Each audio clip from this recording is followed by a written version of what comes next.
Takže zdravím všechny příznivce našeho online nového magazínu Musicgate, tady z místa činu v pardubickém Žlutém psu, kde probíhá benefiční festival nevídaný pod taktovkou Cecila Boučka a Juna Rachota.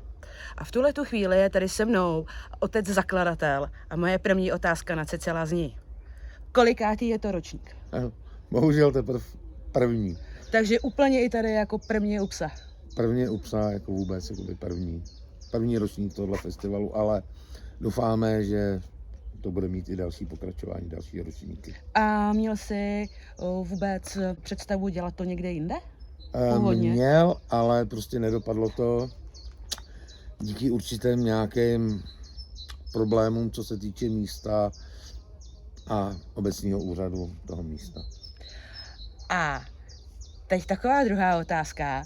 Kam vlastně sahají kořeny téhleté benefice a komu je vlastně věnovaná?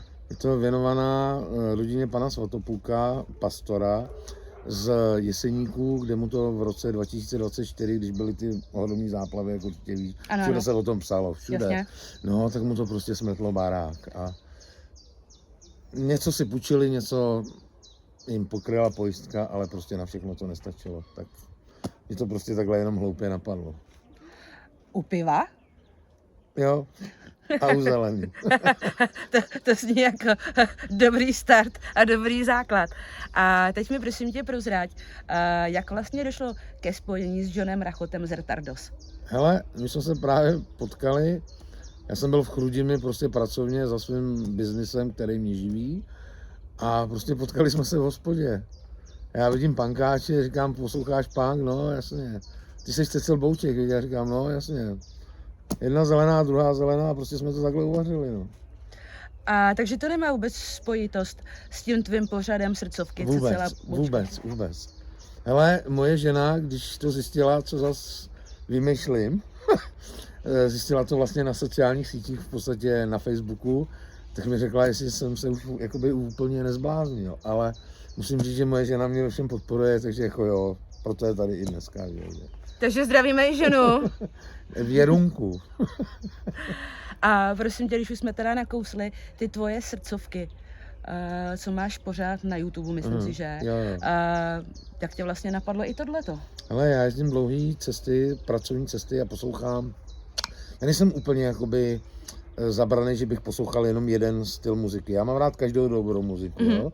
Ať je to od vážné hudby přes deathcore, hardcore, thrash metal. A prostě posloucháš tu muziku a teď vlastně tyhle ty styly vlastně stagnujou, že jo. Nemá to moc fanoušků a prostě mě to napadlo. Říkám, tak hele, pojď Cecile, jinak se jmenuji Roman, a říkám, tak pojď Cecile, tak pojď, zkusíme to něco udělat s tím. No, tak sehnal jsem si kamaráda, kterýho jsem znal, Peťu Ovsíka, což mu děkuju, že se mnou to dělá, no a začali jsme to prostě takhle dělat. No. Dobře, a kolikátý díl už těch svých srdcovek teďka připravuješ? 12. a teď bude vycházet 13. díl. Takže když si lidi na YouTube zadají Cecil Bouček, srdcovky, ano, tak to tam najdou. A na co se tam vlastně můžou všechno těšit? Hele, máme, jakoby, většinou jsou to všechno kapely z mých kamarádů, ale máme status prezent, natočili jsme s americkou legendou Propane rozhovor. Hezky. Za minulý rok, jako jsme byli na Karpaty Festech, což děkuju Majošovi Zvonkovi, že mi to umožnil. No, máme tam Exorcist Folby, že jo, to jsou výherci, vlastně vyhráli, je to 3-4 roky zpátky, vyhráli Zlatýho anděla za nejlepší desku, jako rokovou, takže jako, a dneska shodou okolností tady budou taky vystupovat. Exorcist Folby, jo. Dobře, a ještě taková jedna záludná otázka. Když jsem tady byla na Korn SK, kde je frontmanem Fuxík, jak vlastně vy dva jste se šťuchli? Hele, Fuchs je můj velký přítel a já vyloženě nevypadám jakoby člověk, který poslouchá deathcore, hardcore. Mně říkají, že jsem spíš takový šampónek, jako v oblečením a takový, jo, ale prostě já tu komunitu lidí mám rád a právě, že to je o tom, že lidi dneska škatulkujou dredatej, potetovaný, jsi dredatá, musíš být hned feťák, jsi potetovaná, musíš okamžitě být z kriminálu, ale prostě takhle to není, jako jo. A prostě s Fuxou jsme se jednou prostě sešli na baru Začali jsme se bavit a zjistili jsme, že máme prostě spoustu společného. No a takhle to vzniklo. A pak jsme se každý rok vídali a potkáváme se na jiných koncertech. Byl jsem u něj vlastně na festivalu, co on pořádá na Slovensku, Metelici Bošanskou. Aha, A stali jsme se velký přátelé. No. no tak to je super. A vlastně Fuxo v podstatě je, dá se říct, jeden z mých největších jako podporovatelů mých srdcovek. A stalo se, že mě kolikrát vytáhl na pódium a jako, bylo to fakt skvělý. No. Já si totiž pamatuju, že shodou okolností, když už se tady o něm bavíme a bavíme se i lekce o tom Korn SK, což je jeden z jeho mála projektů, tak ti vlastně věnoval písničku Mad and Love, Aha, kterou vím, tak často nehrajou. Já vím, no. Je to skvělý, hele, já prostě komunitu Mac můžu ti říkat. No jasně. Já tu komunitu lidí mám rád. Hele, moje třeba žena neposlouchá tu hudbu, ale prostě podporuje to taky, jako, a vidíš to, že je tady. A prostě za mě tohleto všecko, co dělám, někomu to nemusí dávat smysl, ale mně to prostě dává smysl.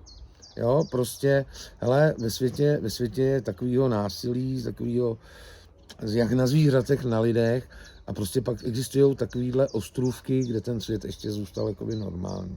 A to máš recht. Jo. A dneska zrovna tady, ten svět je normální. To máš taky recht. A ještě jsem se tě chtěla zeptat na jednu věc. Co by si vzkázal našim čtenářům? V jakém smyslu? Nějaký poselství? Poselství, až podporují dobrou muziku, ale nebo nejenom HCčko, deathcore, ale ať jezdí na festivaly, na jakýkoliv festivaly, protože ty lidi, co to pořádají, to dělají hlavně pro vás, jakoby, nebo pro nás, pro fanoušky. A zatím, já tu dneska vidím, je zatím strašně moc práce, strašně moc peněz, jako, a prostě stojí to za to. Potkáš kamarády, pobavíš se, poslechneš si skvělou muziku a hlavně najdeš nový přátelé. A ty přátelství jsou na věky. Souhlasím. Tak jo, tak já moc děkuju za tadyhle ten vyčerpávající rozhovor. A ať se jenom daří. Čau! Čau, díky.